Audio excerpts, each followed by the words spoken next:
Adopting a child is like having a two-way gift. You give the child a better chance at life by participating actively in his or her care, and the child in turn gives you the unmatched joy that only children can give to their parents.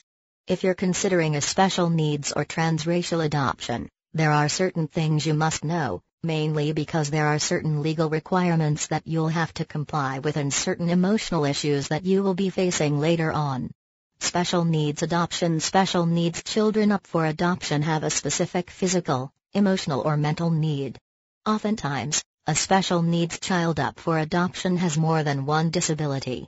Couples looking to care for children with special needs should be aware that these children will need extra special care, even more than a healthy, normal child will require. Should you decide to open your home to a special needs child, be prepared physically and emotionally for the task.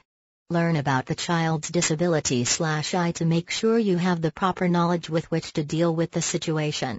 Also, most adoption and social service agencies require prospective adoptive parents to have this background in order to assure the child of a healthy, nurturing environment where the parents will know how to care for them.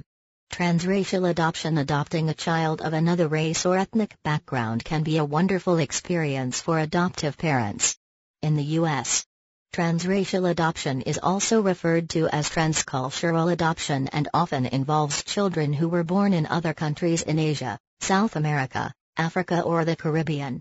Pros and cons of special needs and transracial adoptions. Before deciding on adopting children with special needs or those coming from other countries, it's important for adoptive parents to learn about the advantages and disadvantages. Here are some of them. Pros: there are fewer Caucasian children available for adoption and more children needing special care or coming from other countries that need your care and attention, so you will have more choices in terms of gender and age. Most of these children are also often abandoned or orphaned, so you have no reason to fear that the birth mother might appear with a change of heart. There is also a time frame you can work on, usually 1 to 1 years. Longer if you have special preferences as to the child's gender and age. With transracial adoptions, you also learn about your adoptive child's culture and maybe even travel to meet him or her. Cons: special needs children need special care and sometimes medical treatment, while a child from another country might require you to expose him to his own culture. It will be quite a challenge to you as a first-time adoptive parent of a special needs child or a transracial adoptive child. If you prefer a newborn, you probably won't get it. Most children up for adoption are often at least 3 months to a year old, maybe more. There is also the challenge of not knowing what your adoptive child's family health history is, because most of that information may either be lost or unavailable. Of course, you will receive your adoptive child's own medical history, but you probably won't have anything that would refer to his biological mother or father. For special needs adoption, there are also children who might have serious health conditions, some of which will require long-term medical care and attention, such as cancer, heart diseases or HIV.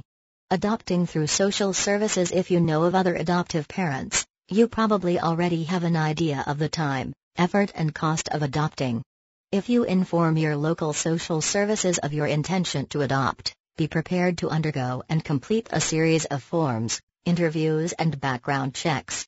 With transracial adoptions, there are also plenty of apostilles, dossiers, translation services and other documentation, making the process more complicated than local adoption. There are also certain requirements you will have to meet and laws and regulations you will have to comply with.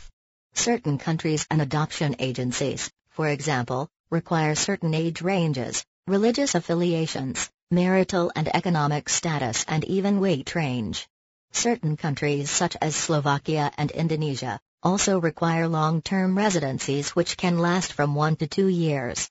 If you decide to participate in a special needs and transracial adoption, make sure you are physically and mentally prepared. The adoption process is only the initial stage of the challenge of bringing up a child. The rest is yet to come. However, once you have overcome this hurdle, you will have a wonderful chance to share your life with a child who is special in many ways.